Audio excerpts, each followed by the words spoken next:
प्यारे बच्चों, आज से हम अपनी पाठ्य पुस्तक खुलते पंख भाग 3 का 9वां पाठ पढ़ने जा रहे हैं।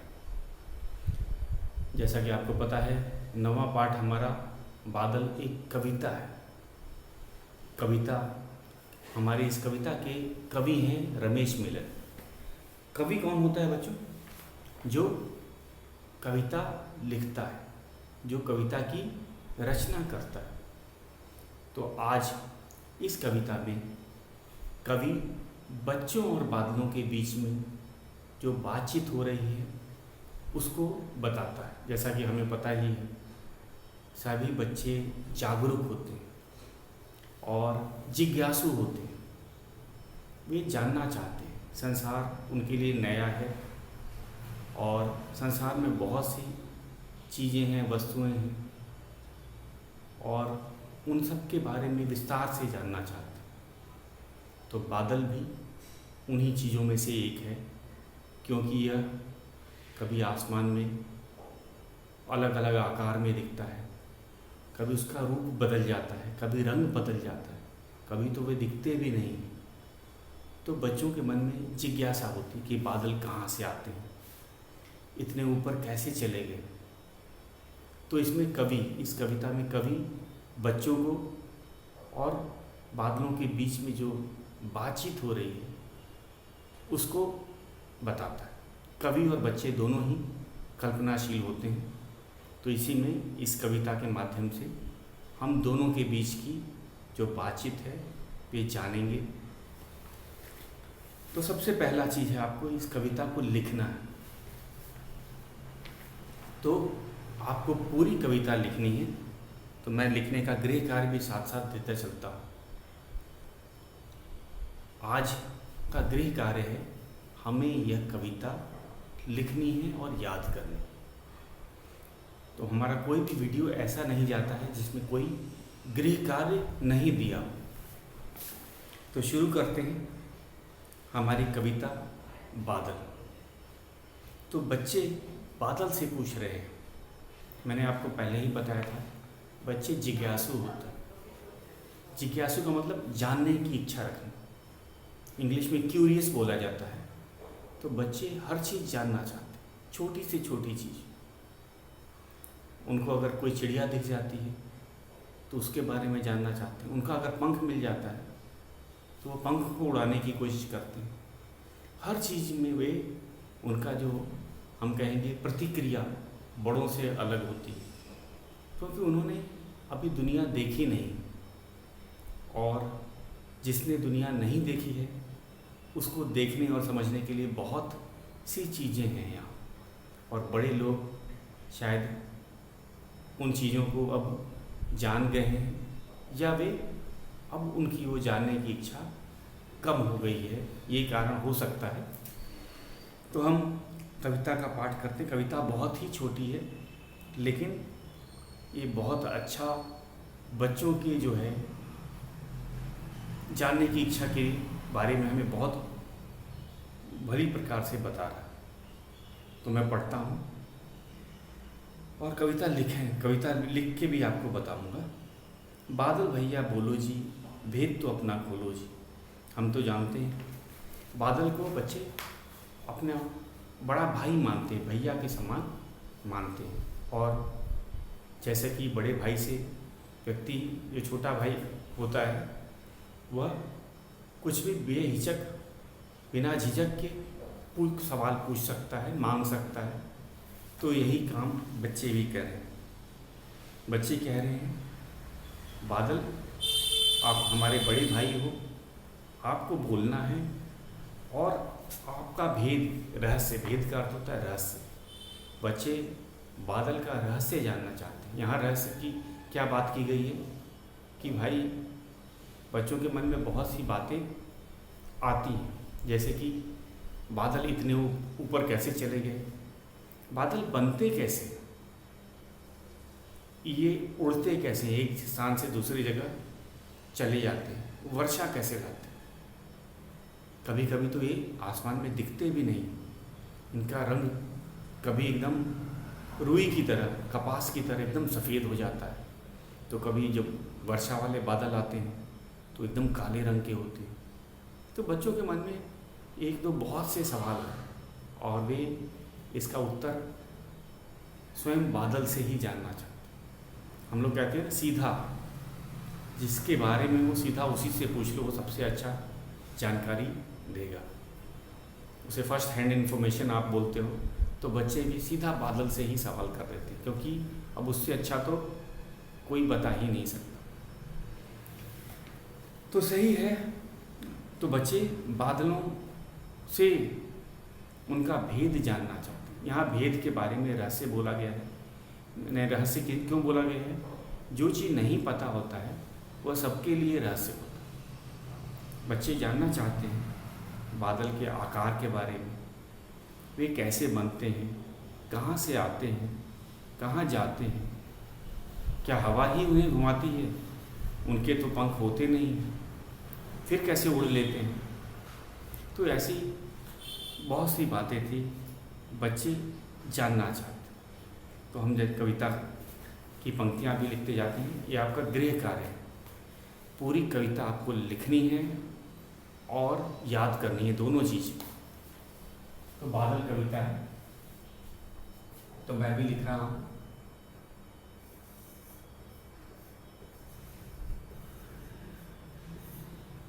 बादल भैया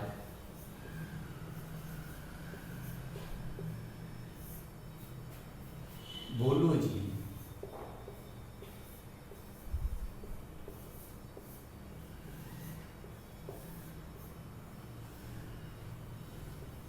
भेद तो अपना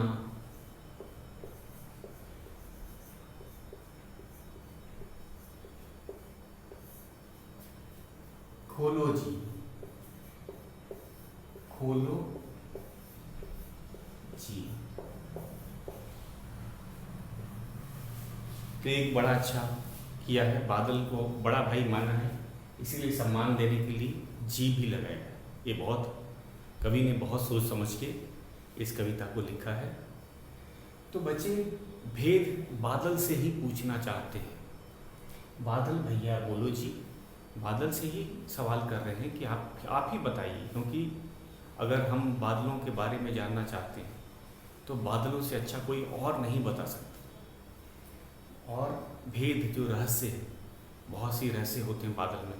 बिजली कहाँ से आती है, वर्षा का जल कहाँ से आता है, बादल बनते कहाँ से, कैसे एक स्थान से दूसरे स्थान तक चले जाते हैं, वर्षा कहाँ करते हैं, क्यों करते हैं, कभी कभी आसमान बिना बादलों के नीला क्यों हो जाता है, कभी हमने सफ़ेद बादल देखे हुए जो रुई की तरह आसमान में बड़े प्यार से लटके रहते हैं, कभी काले मेघ देखे हुए हैं जो बड़ी तेज़ी से आते हैं और बारिश करते हैं, बिजली चमकती है।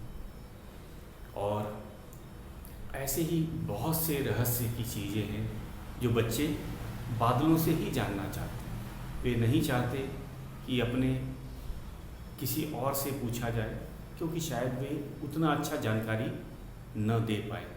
तो सबसे अच्छा अगर जानकारी हमें लेना है जिसके बारे में अगर हम उसी से ले लिया जाए तो वो ज़्यादा सही होता है, ज़्यादा सही ढंग से हमें जानकारी दे सकता है।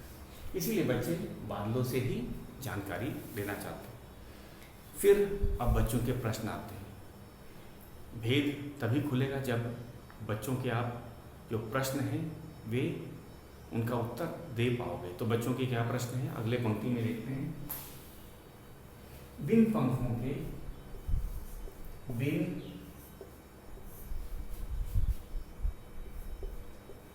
पंखों के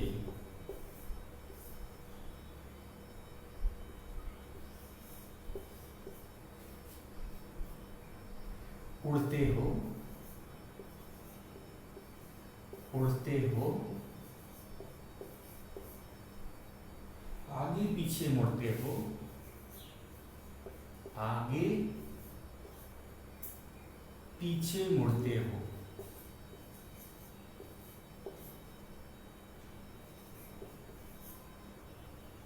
आगे पीछे मुड़ते उड़ते हो। अब बच्चों के प्रश्न शुरू हो गए।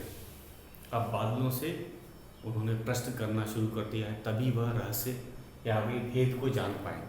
भेद का मतलब होता है रहस्य। तो उन्होंने सबसे पहले कहा कि बिन पंखों की, सबको पता है कि पंख से ही उड़ा जा सकता है, और बादलों के पंख तो होते नहीं। तो बच्चों का पहला सवाल है कि आप बिन पंखों के कैसे उड़ लेते हो, इसका कारण बताइए। आगे पीछे मुड़ते हो, ये अपनी दिशा को भी बदल लेते हो। आपके पास पंख नहीं है, बादलों से बच्चे प्रश्न कर रहे हैं कि आपके पास तो पंख भी नहीं है, तो कैसे उड़ लेते हो। हमने देखा है छोटी चिड़िया को उड़ते हुए, हमने जहाज को देखा है उड़ते हुए, पतंग को भी देखा है, उन सब के पंख होते हैं, आपके तो पंख हैं नहीं। तो ये कारण आपको बताना है। दूसरा है, आप इधर उधर आगे पीछे किसी भी दिशा में चले जाते हैं, ये कैसे हो सकता है, आप ऐसा कैसे कर लेते हो, ये बच्चों के प्रश्न है। उसके बाद क्या हुआ, फिर है, अभी उनके प्रश्न खत्म नहीं हुए, क्योंकि वे बादल का जो भेद है, रहस्य है, पूरा जान लेना चाहते हैं। अगली दो और पंक्तियां हैं। तुम हमसे इतने ऊंचे, तुम हमसे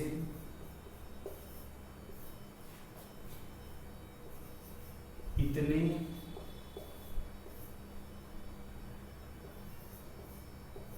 ऊंचे, बिन सीढ़ी, बिन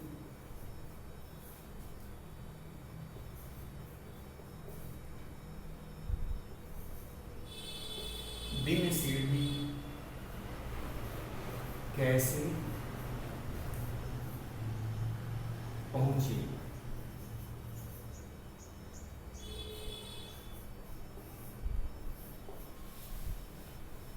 अब ऊंचाई पे उनका दूसरा सवाल है, ऊंचाई पे। बादल काफ़ी ऊंचाई पे होते हैं, और हमें पता है ऊंचे उड़ने के लिए आदमी को पंख चाहिए, पंख उनके पास है नहीं। तो बच्चे अंदाज़ा लगाते हैं कि आप बिना सीढ़ी के कैसे पहुँचे। हम जानते हैं आपके पास पंख हैं नहीं, क्योंकि पहले प्रश्न उन्होंने बता दिया था कि बिन पंखों के उड़ते हो, आपके पंख तो है नहीं, तो ऊपर सीढ़ी की सहायता से गए होंगे। तो बिन सीढ़ी के कैसे इतनी ऊंचाई पे पहुँचे। हम देखते हैं, अगर हमें घर की छत पर जाना होता है, ऊंचे स्थान पर अगर किसी को जाना होता है, तो सीढ़ी का प्रयोग करते हैं लोग। तो बच्चों ने दूसरा सवाल किया है, आप अपने इतनी ऊंचाई पे बिना सीढ़ी के कैसे पहुंच जाते हो, ये भी आपको बताना है। इसका भी आपको रहस्य या भेद है, आपको हमें बताना है।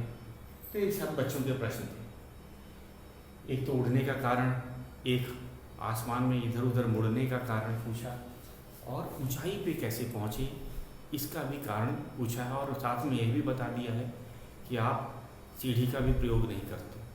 ये भी यहाँ बता दिया कि आप बिना पंखों के कैसे उड़ जाते हो। बच्चों के मन में ऐसे बहुत से सवाल हैं जो वे बादलों से ही जानना चाहते हैं। अब हम इसको अगली पंक्तियाँ लिखते हैं।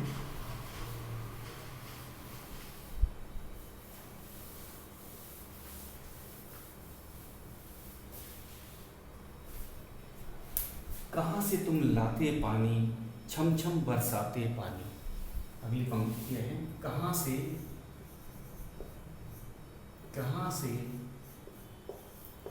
तुम लाते पानी,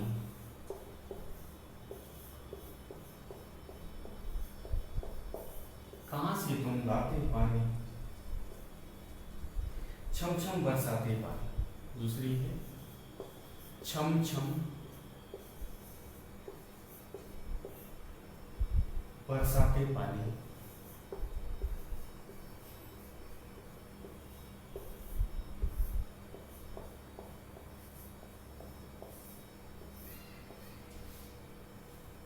ये प्रश्नवाचक है। जब हम कोई सवाल पूछते हैं तो प्रश्नवाचक चिन्ह लगाते हैं। यहाँ पे भी बच्चे सवाल ही तो पूछ रहे हैं, एक तरह से देखा जाए ये सारे सवाल बच्चों के ही। कहाँ से तुम लाते पानी, छम छम बरसाते पानी। बच्चे ये पानी का भी रहस्य जानना चाहते हैं कि बादल तो बहुत हल्के होते हैं, तभी तो उड़ लेते हैं, तभी तो उड़ जाते हैं, लेकिन ये पानी कहाँ से लाते हैं, किस जगह से। हमने कभी बादलों को नदियों से, तालाबों से, कहीं से पानी लेते हुए तो नहीं देखा है। और वर्षा तो सबने देखी है, जब वर्षा होता है तो चारों तरफ छम छम पानी बरसने लगता है। इतना पानी उनके पास आया कहाँ से, आया तो वे कहाँ से लाए, वे बादल से ही जानना चाहते। कौन? बच्चे। यहाँ सभी बच्चों की बात किया गया। बच्चों को जानने की इच्छा बहुत होती है और इसी कारण से वे बादलों से प्रश्न पूछ रहे हैं। तो उनका तीसरा प्रश्न क्या था? पानी के बारे में। वे सब बच्चों को पता है कि वर्षा बादलों से ही होती है, ये सब कुछ समझ आ गया है, दिखाई देता है, सच बात भी है। लेकिन बच्चों को ये नहीं समझ आया कि वे पानी कहाँ से लाते हैं। तो यहाँ पे बच्चे इसीलिए ये प्रश्न पूछ रहे हैं कि आप बताओ, आप इतना पानी बहुत ढेर सारा होता है, वर्षा का जल बहुत अधिक होता है, आप लाते कहाँ से। अब हम आगे चलते हैं। अब अभी तक तो बच्चों के ही प्रश्न थे, अब बादल जो है वो बच्चों को समझाना शुरू करता है। अब तक हमने क्या देखे, ये सारे प्रश्न बच्चों के थे। अब बादल बच्चों का जो है अपना, हम कहेंगे रहस्य या भेद खोलना चाहता है। रहस्य खोलने का मतलब या भेद खोलने का अर्थ होता है कि अब वो सभी कारणों को बताना चाहता है जो बच्चे उससे प्रश्न के रूप में पूछ रहे थे। बादल ने यह समझाया, धूल कणों जल की काया। अब बादलों की समझाने के, प्रश्न के उत्तर देने की बारी बादल की आई है। तो हम लिखते हैं कविता, बहुत छोटी कविता है। बादल ने यह समझाया, बादल ने यह समझाया,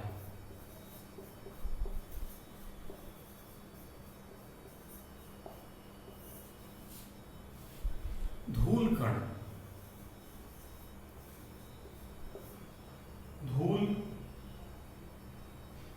कणों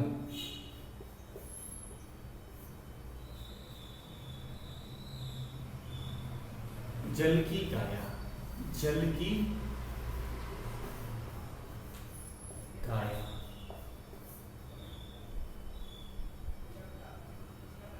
और दो पंक्तियां हैं, इनको भी लिख देते हैं। पंख हवा के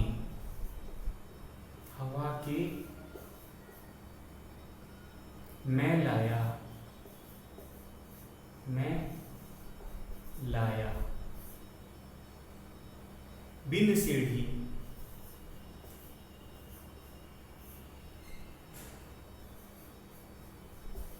बिन सीढ़ी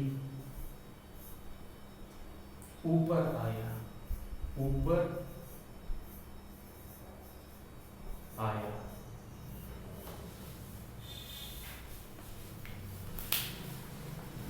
अब आती है बादलों की बारी। बादल बच्चों के प्रश्नों के जवाब देना चाहता है और दे रहा है। वे नहीं चाहता कि बच्चे भ्रम में रहें, उन्हें पता ना चले, उनकी जिज्ञासा जो है उनको शांत करना चाहता। तो अपना जो रहस्य है खुद बच्चों को बता रहा है कि बादल ने क्या समझाया कि धूल कणों जल की काया। बादल किससे बने होते हैं? धूल के छोटे छोटे कण होते हैं और जल के भी कण होते हैं। जल के कण को हम हिंदी में क्या बोलते हैं? भाप या वाष्प बोला जाता है हिंदी में। तो भाप आपने देखा होगा, जब खाना बनता है तो उसमें से जो पानी होता है वो कैसे उड़ता है? भाप के रूप। धुआं और जो है भाप, ये दोनों अलग अलग चीज़ हैं। धुआं तो लकड़ी के जलने से बनता है, लेकिन जो जल के कण से बादल बनते हैं, धूल के भी कण उसमें मिल जाते हैं। तो बादल एक तरह से कहा जाए तो जल के कण और धूल के कण से मिलकर उनकी काया, काया का अर्थ होता है शरीर, धूल कणों जल की काया। तो बादल का जो शरीर होता है वह धूल के कण और जल के कण दोनों के मिलने से बनता है, इसीलिए हमें वो दिखता है। अगर पूरा जल के कण होते तो हमें दिखता है, क्योंकि जल तो एकदम साफ होता है। तो इसीलिए बादलों का एक रूप होता है। तो ये बादल खुद ही बता रहे हैं कि हम धूल और जल के ही बने हुए हैं। हमारा पूरा शरीर बहुत हल्का है, हम जल से बने हुए हैं और धूल से बने हुए हैं। हमारा पूरा शरीर इसी से बना। पंख हवा के मैं लाया और मैं हवा की मदद से उड़ता हूँ। ये सबसे बड़ा राज था कि बादल उड़ते कैसे हैं। बच्चे बड़े परेशान थे कि बादल तो उड़ते हैं लेकिन पंख नहीं होते। तो उसने कहा कि हवा के जो पंख होते हैं उसका हम प्रयोग करते हैं। मतलब हवा हमने बहते हुए देखी, हवा एक जगह से दूसरे जगह बहती है, चलती है, तो बादल भी उसी का प्रयोग करते हैं। वे भी हवा के साथ इधर उधर जाते हैं। तो ये बात उन्होंने बच्चों को समझाया कि पंख हवा के मैं लाया। उनके पंख हवा के ही होते, उनके पंख इसीलिए दिखाई नहीं देते क्योंकि हवा भी हमें दिखाई नहीं देती। तो बादल यही समझा रहे हैं बच्चों को कि आपको लगता है कि हमारे बिना पंख हैं, अरे हमारे पंख तो हवा है। हम हवा की मदद से ही एक स्थान से दूसरे स्थान तक चले जाते हैं। और बिन सीढ़ी ऊपर आया। जब हवा की बात है, जब हवा से ही आना जाना है हमारा, तो हमें सीढ़ी की ज़रूरत भी नहीं पड़ती। हमारे जब पंख हवा के हैं तो हमें किसी भी तरह की कोई सीढ़ी की ज़रूरत नहीं है। इसीलिए हम इतने ऊंचे आ जाते हैं बिना सीढ़ी के। तो एक तरह से जो बादल हैं उन्होंने बच्चों को अपना राज बता दिया है, रहस्य बता दिया है, या भेद बता दिया। भेद का अर्थ होता है रहस्य। तो जो चीज़ हमें पता नहीं हो हम कहेंगे वह तो रहस्य है, लेकिन जैसे ही हमें उसके बारे में पता चल गया तो जानकारी हो गई, अब वह रहस्य नहीं रहा। तो हम क्या जान गए बच्चे कि बादल धूल और जल के छोटे छोटे कणों से बना होता है। कण बहुत छोटे होते, आँख से दिखलाई नहीं देते। तो इस कारण जब बहुत सारे जो जल के कण और धूल के कण मिल जाते हैं तो बादल का निर्माण होता है, या हम आम भाषा में कहते हैं बादल बनते हैं। और दूसरी चीज़ बन तो गए, अब वो हवा से ही चलते हैं, हल्के होते हैं और हवा की सवारी करते हैं। या ये भी कह सकते हैं कि उनके पंख भी हवा के ही होते हैं, इसीलिए वे बिना सीढ़ी के ऊंचाई तक पहुंच जाते हैं। उनको किसी की मदद की कोई ज़रूरत नहीं होती। अब हम चलते हैं अपना अगला है पानी कहाँ से लाते हैं। ये बात वे बता रहे हैं। हम इसको मिटा के कविता को फिर देखते हैं। कुछ और पंक्तियाँ बची हैं, हमारी कविता लगभग पूरी ही हो चुकी है।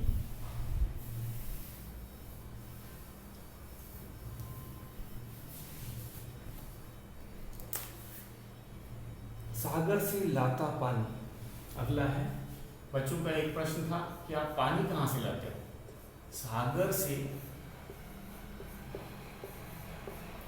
लाता पानी, छम छम बरसाता पानी, छम छम बरसाता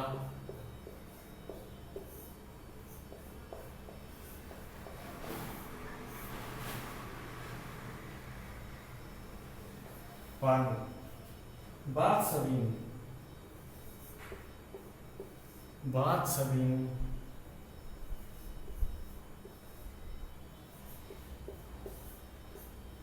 बात सभी दिन ने यह जानी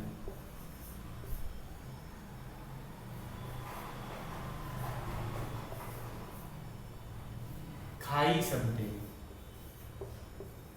खाई सबने गुड़धानी।